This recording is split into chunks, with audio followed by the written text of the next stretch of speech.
मैंने कहा कि पाकिस्तान के अंदर अगर कुछ तब्दील नहीं होता तो वो ये कि मुक़्तदर हल्का और उससे जो सियासी जमातों की कुर्बत है या कुर्बत हासिल करने के लिए जो पापड़ सियासी जमातें बेलती हैं, जो सियासी कायदीन बेलते हैं पापड़, वो क्या है, उस पर बात हो जाए। लेकिन इससे पहले कि मैं इस पर जाऊँ, परवेज़ खटक साहब का बड़ा दिलचस्प बयान सामने आया और उसका ऑपरेटिव पार्ट, मोटी बात यह है, उन्होंने कहा जी बानी पीटीआई हरदर्मी करते थे और किसी की नहीं सुनते थे, सिर्फ अपनी चलाते थे। आप सारा वक्त किसी से अपनी खिदमत नहीं करवा सकते, कुछ सुनना भी पड़ता है। फैसले एक तरफा नहीं होते, लेकिन बानी पीटीआई अपनी मर्जी करते थे, एस्टैब्लिशमेंट के साथ मामले पर भी अपनी मर्जी करते थे। कोई आपको लेकर आए और आप उसकी ना सुने तो नतीजा आपके सामने है। जनरल फैज़ के साथ बानी पीटीआई के अच्छे ताल्लुकात थे, वो जनरल फैज़ को सपोर्ट करते और उनकी मदद भी करते थे। इट्स नॉन फैक्ट कि वो स्पीड डायल पर थे जनाब इमरान खान के। खैर स्पीड डायल की भी क्या खूबियाँ हैं जी, वो बदलता रहता है। लेकिन सवाल ये है काजी साहब, जेड़ा तुहानू लैके आए ना उहदे नाल अखां नहीं कड्डी दियां। फिर नहीं, मैं एक यहाँ से दो बातें बड़ी इंपॉर्टेंट की आपने, मैं तो 1 मिनट लूँगा जी। एक तो पहले है कि कहते हैं हमें क्यों निकाला, पुछता कोई नहीं, मैंने रखिया क्यों सी तुसी, तो रखिया किवें सी। माशाल्लाह वो किहड़े और साफे हमीदा और उसवा हसना सन जिहदी बुनियाद पर जनाब नूं लाया गया सी। आमिया साहब की बात मैं हाँ बताएं ना क्यों लाया गया था। क्या project destroy PPP and PPP के वर्कर ने जितनी मार खाई, मैं विटनेस हूँ उसका। ये शाही किला यही था यहाँ पे जो हमारी बच्चियों औरतों के साथ हुआ, जो मैं नाम नहीं ले जाता। अच्छा आए आप गलत तरीके से, कहने कड्डो सही तरीके नाल, और जो आया ही गलत तरीके से है वो सीधे तरीके से कहने कड्डना है। And then you have you know space आपने उसको कर दिए, कंसीड कर दिए। अब आपने एक बड़ा अहम सवाल किया, क्या आवाम के जरिए कोई आ सकता है? अरे क्यों नहीं आ सकता, मगर इनके पीछे क्यों आएगा? 1970 के इलेक्शन में थोड़ी देर के लिए भूल जाएं जो मुजीब के साथ पाकिस्तान की उस वक्त के एस्टैब्लिशमेंट ने किया, मगर भुट्टो आया था, उसने बड़ी बड़ी अपॉइंटमेंट्स की थी, 2 बंदे भेज के कर ली थी उसने। क्यों? कि गलियों में इनकलाब था, जैसे हम अब गालियां देते हैं और आउट ऑफ फैशन कहते हैं ना अवाम की सियासत, जैसे अब गाली बना के रख दिया आपने सोशलिज्म को और इस चीज को। आज क्या हुआ? अब तो अशराफिया की सियासत है ना। तो फिर आप जाएं, लाइन में लगे, गाड़ी की डिग्गी में बैठे, बुर्का पहने जाएं, यही कर रहे हो ना तुम लोग। ये कहना कि नहीं हो सकता, आज मैं मिसाल देता हूं। बोलिविया में कू अमेरिका ने करवाया, वो अर्जेंटीना भाग गया, एवो मोरालेस, वहां से उसने इलेक्शन लड़ा, और जिसने कू किया था अमेरिका की बेस पे उस वक्त वो जेल में है, दुनिया का गरीब तरीन मुल्क है। मगर हुआ क्या, पहली दफा उसने वहां की तेल और ये जो कहते हैं ना 2 नंबर नेशनलाइज करो, ये वो सब, इससे बड़ा झूठ कोई नहीं है। जितनी आपने नेशनलाइजेशन की वो सारे कार्टल बन गए। बिजली का कार्टल किसने बनाया? प्राइवेटाइजेशन ने। ऑयल का कार्टल किसने बनाया? प्राइवेटाइजेशन ने। ये झूठ बोलते हैं और सच नहीं बोलते, और आज वो कार्टल हुकूमत के ऊपर छाए हुए हैं। इलेक्शन को 2 नंबर तरीके से फंड करते हैं, अपने मुलाजमों को वहाँ वजीर लगवाते हैं। कौन होता था यहाँ पे? सारी जमातों के लिए, सब जमातों के लिए। अब बात यह है कि हो सकता है, मगर आपके एजेंडे वेलफेयर के हैं ही नहीं, आप तो सारे शराफिया के मुलाजिम हैं। बट सारी सियासत जमातों के लिए। अभी आपने बड़ी खूबसूरत बात की कि भाई मुझे क्यों निकाला, तो भाई सही तरीके से आप आए नहीं थे। बट आज अगर इमरान खान की जमात कहती है कि हमारा रगड़ा निकल रहा है, तो उन पे भी यही अप्लाई होता है ना कि तुसी आई सजना दे नाल से इमरान खान को 21st प्लेस 2018 में गवर्नमेंट में मेरी इतलात डिफरेंट है। इमरान खान की सीटें तोड़ी गई थी, और मुझे एक बहुत इंपॉर्टेंट बंदे ने बताया, मैं जिसका नाम नहीं लेना चाहता था यहाँ बैठ के। अच्छा ठीक है ना। अच्छा भाई, जब तुम कहो जी मैं बाहर बैठता हूँ, अगर नजरियाती सियासत कर रहे होते खान साहब, कहते लो जी करो 1.5 महीने में 4-6 महीने में इनकी औकात सामने आ जानी थी। ये बान कभी पति का जो कुंभा कहते हैं। बात यह कि इमरान खान भी नजरियाती सियासत नहीं कर रहे थे, और वो पता नहीं उन्होंने कहा था जी कि मैं मुझसे ज्यादा यूरोप को कुछ नहीं जानता। आपको क्या पता हो यूरोप? 17 साल की उम्र में आप तो सेलिब्रिटी बन गए थे। आप तो वो अपने जो आपके सुस्तर नहीं, उनको वैसे और हर चीज में खान साहब कहते थे उनको उनसे ज्यादा कुछ नहीं जानता। बट सर बात यह काजी साहब, खुली बात है ना, जब आपका मतलब आ जाए, जब आपको इक़्तिदार नजर आ रहा हो, कुर्सी नजर आ रही हो, ये मुहावरा जरा ऑफेंसिव है, बट आई डोंट नो वो मुहावरा, आप तो अंग्रेजी बड़ी अच्छी बोलते हो, कहते हैं स्लीपिंग विद द डेविल।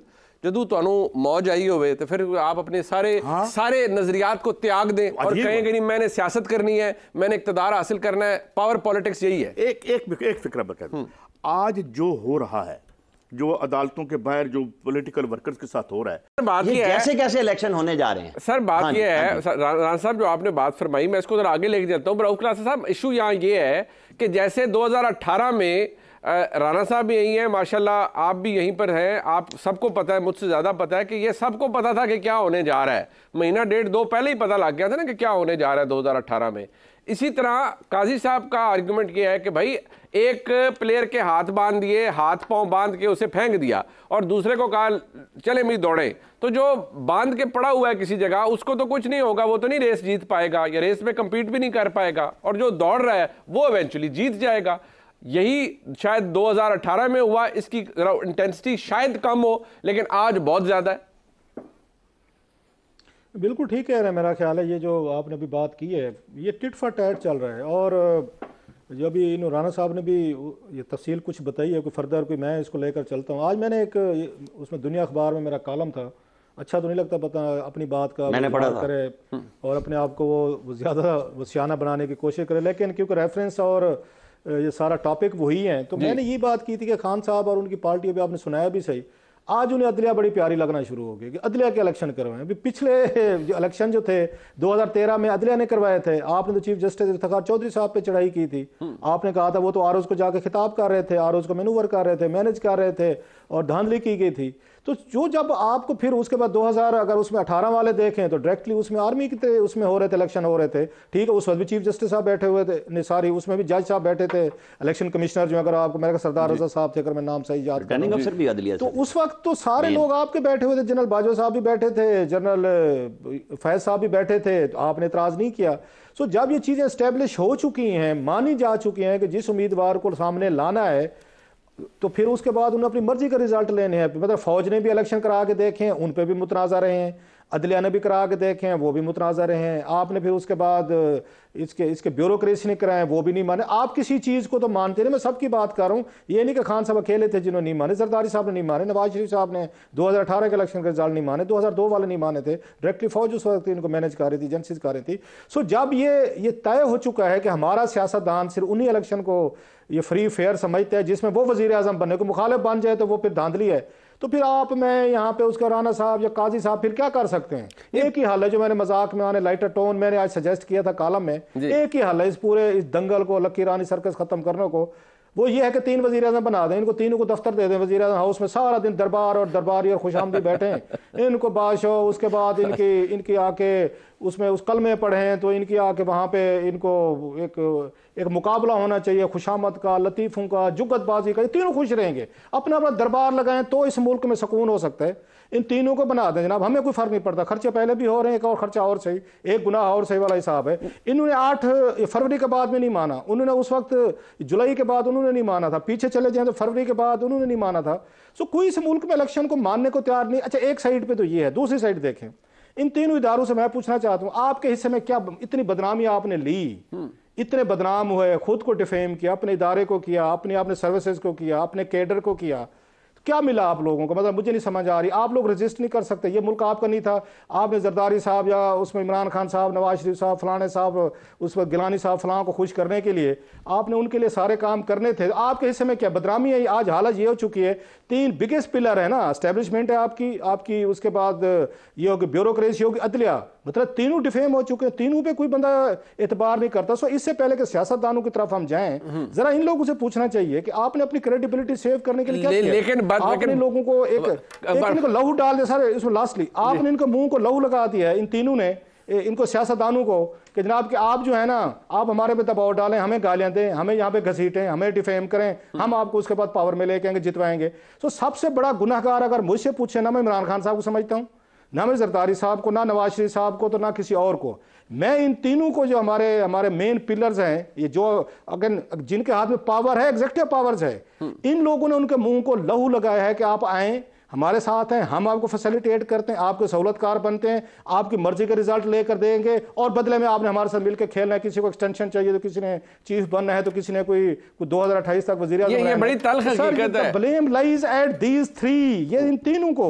मैं तो चाहूंगा कि मैं आपको दबा लूं, राना साहब को, काजी साहब को दबा के अपना काम करवा लूं, आप क्यों होने दे रहे हैं? ये इतने बड़े पावरफुल लोग थे, उठा के पैर मारते। नहीं, बट बात वही है ना सर, हम क्यों सर बात वही है ना कि वो फिर जब तक ये प्रोजेक्ट नहीं खत्म होंगे ना, कि जी एक नया प्रोजेक्ट के बाद प्रोजेक्ट, तो फिर काम ठीक नहीं होगी। राना साहब ने फरमाया, उन्होंने कहा जी सिस्टम किसने बनाने थे। वो मसला मेरा जो बुनियादी, मैं इख्तलाफ नहीं करूंगा, लेकिन मेरा आर्गूमेंट सिर्फ ये है कि जी सिस्टम जितने मर्जी आप अच्छे बना दें, कानून साजी आप जितनी मर्जी अच्छी कर दें, हमारे मुल्क में हर चीज़ के वेरिएबल्स तब्दील हो सकते हैं, लेकिन सिर्फ एक चीज़ है जो कंसिस्टेंट रहती है, वो है मुक्तदर हल्का, यानी पाकिस्तान की एस्टैब्लिशमेंट, उसका फुटप्रिंट, उसकी अहमियत, उसका इम्पैक्ट, उसका इन्फ्लुएंस, वो हर जगह मौजूद रहता है। अच्छा नहीं लगता, अपना हवाला देना अच्छा नहीं लगता, बुरा लगता है, लेकिन आपने बात ऐसी कह दी है ना कि प्रोजेक्ट लॉन्च होते हैं मुक्तदरा सारा, फेयर एनफ। मुझे एक चैनल में कहा गया कि फलां जाए जनरल साहब से मिल लें, फलां प्राइम मिनिस्टर से मिल लें, तो आपकी नौकरी बात जग में मैं नहीं मिलता हूँ कि घर जाए, मैं घर चला गया सर।